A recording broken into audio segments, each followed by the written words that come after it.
Welcome to butterfly lady junction. புதுசாக தையல் கற்றுக்கிறவங்களுக்கு பார்த்தீங்க அப்படின்னா பட்டன் பட்டி தைக்கிறது ரொம்பவே கஷ்டமாக இருக்கும். பட்டன் பட்டி வந்து அவங்களுக்கு கரெக்டாகவே வராது. அந்த மாதிரி இருக்கவங்க இந்த மெத்தடை ஃபாலோ பண்ணி நீங்கள் வந்து பட்டன் பட்டி தைச்சிங்க அப்படின்னா உங்களுக்கு வந்து ரொம்ப சூப்பராக வந்துடும்.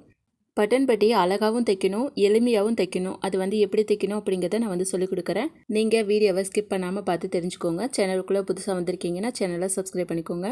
வாங்க ஃப்ரெண்ட்ஸ், இப்போ வந்து பட்டன் பட்டி எப்படி தைக்கிறது அப்படிங்கிறத பார்த்துடலாம். இப்போ வந்து பார்த்தீங்கன்னா கழுத்து கட் பண்ணதுக்குள்ளே நம்மளுக்கு இந்த மாதிரி ரெட்டை கிளாத் வந்து இருக்கும். அதை வந்து நீங்கள் அளவெல்லாம் தேவையில்லை, இருக்கிறத அப்படியே கட் பண்ணி எடுத்துக்கோங்க. நீங்கள் மெஷர்மெண்ட் வந்து கேட்குறீங்க கமெண்ட்டில், மெஷர்மெண்ட்டெல்லாம் இல்லை. இதுக்கு வந்து பார்த்தீங்கன்னா அளவெல்லாம் இல்லை, நம்ம மிச்சம் இருக்க கிளாத்தை உள்ளேயே மடித்து விட்டுக்கலாம். அதனால மெஷர்மெண்ட் எதுவுமே தேவையில்லை. இருக்கக்கூடிய கிளாத்தை நேராக இருக்க மாதிரி மட்டும் கட் பண்ணிக்கோங்க. நீங்கள் எடுத்துருக்கக்கூடிய கிளாத்தை ரெண்டாக தனித்தனியாக கட் பண்ணி எடுத்துக்கோங்க. 2 பட்டன் பட்டிக்கு நம்ம வந்து இதை வச்சு தைச்சிடலாம். மெயின் கிளாத்துக்கு கொஞ்சம் எக்ஸ்ட்ராவாக லைனிங் கிளாத் இருக்கணும், அந்த மாதிரி எடுத்துக்கோங்க. இப்போ நம்ம 2 கிளாத்தையும் தனித்தனியாக கட் பண்ணி எடுத்து இதுக்கு மேலே நம்ம வச்சுருக்கோம். இதை வந்து நம்ம ஒவ்வொருத்துக்கும் ஒன்று நம்ம வந்து பட்டன் பட்டி தைச்சிடலாம். ஃபஸ்ட்டு வந்து பார்த்தீங்கன்னா கொக்கி வைக்கக்கூடிய பட்டியை தைச்சிடலாம். இப்போ நம்ம வந்து எடுத்துருக்கக்கூடிய ஒரு லைனிங் கிளாத்தை எடுத்துக்கலாம். இந்த ப்ளவுஸுக்கு மேலே நல்ல பக்கம் சரிங்களா, நல்ல பக்கத்துக்கு லைனிங் கிளாத்தை வந்து கொஞ்சம் கீழே விட்டுட்டு அப்படியே நம்ம வந்து என்ன பண்ணுறோம்னா 1/4 இன்ச்சு ஓரத்தில் தையல் போடணும். இதை வந்து அப்படியே தொடர்ந்து தையல் போட்டுக்கோங்க. அதுக்கப்புறம் 2 சைடுக்கும் அந்த எக்ஸ்ட்ரா விட்டுருக்கோம் இல்லையா லைனிங்கை, அதை வந்து அப்படியே உள் பக்கம் அடித்து தையல் போட்டுருங்க. ஏன்னா இதுக்கு வந்து நம்ம கழுத்தை அடித்து பரட்டி இருக்கனால பிசுறு வரக்கூடாது. இப்போது அடுத்ததாக நம்ம வந்து நல்ல பக்கத்துக்கு மேலே இருக்க மாதிரி எடுத்துக்கோங்க. இந்த இடத்துல நம்ம வந்து ஒரு இன்ச்சு கரெக்டாக இருந்தாலே போதும். 1 இன்ச் அளவுக்கு லைனிங்கை உள்ளே மடித்து விட்டுருங்க. இந்த இடத்துல நம்மளுக்கு வந்து ஒரே சமமாக இருக்கணும் லைனிங், அந்தளவுக்கு பிடிச்சிட்டு லைனிங்கோட ஓரத்தில் ஃபஸ்ட்டு தையல் போட்டுருங்க.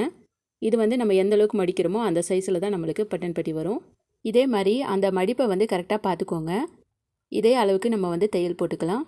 எக்ஸ்ட்ரா வந்து நம்மளுக்கு ஒரு கிளாத் இருக்கு இல்லையா, அதை வந்து உள்பக்கம் மடித்து விட்டுடலாம். இப்போ நம்மளுக்கு வந்து சமமான பட்டன் பட்டி வந்துடுச்சு. இதை அப்படியே நம்ம வந்து அந்த லைனிங்கை வந்து உள்ளே மடிச்சிடலாம். இந்த இடத்துல உள்ளே திருப்பி அந்த தையல் வந்து போட்டுக்கோங்க. தையல் போடும்போது அந்த சைடு லைனிங் வந்து வெளியில் தெரியக்கூடாது, அந்த மாதிரி நீங்கள் வந்து தைச்சிக்கோங்க. இது வந்து கொக்கி மாட்டி விடுறதுக்காக நம்ம ரெடி பண்ணியிருக்கோம். இது வந்து உள் சைடு தான் போகும், வி வைக்கிற சைடு தான் நம்மளுக்கு வெளி பக்கம் வரும் சரிங்களா. இப்போ வந்து கொக்கி வைக்கிற பக்கம் நம்ம வந்து ஃபினிஷிங் பண்ணிட்டோம். அடுத்ததாக வி வைக்கிற சைடு எடுத்துக்கலாம். ஆல்ரெடி நம்ம வந்து இன்னொரு கிளாத் வச்சுருக்கோம் பாருங்கள், அதை எடுத்துக்கலாம். இது வந்து உள்ளேருந்து தைச்சி வெளியில் பரட்டணும். லைனிங் வந்து கொஞ்சம் வெளியில் இருக்க மாதிரி நீங்கள் வந்து 1/4 இன்ச்சு கேப்பில் மெயின் கிளாத்தோட உள் பக்கம் வச்சு தைச்சிருங்க. அடுத்ததாக அதை வந்து நல்ல பக்கம் திருப்பிக்கலாம். எக்ஸ்ட்ரா கொஞ்சம் வந்து இருந்தாலே போதும்.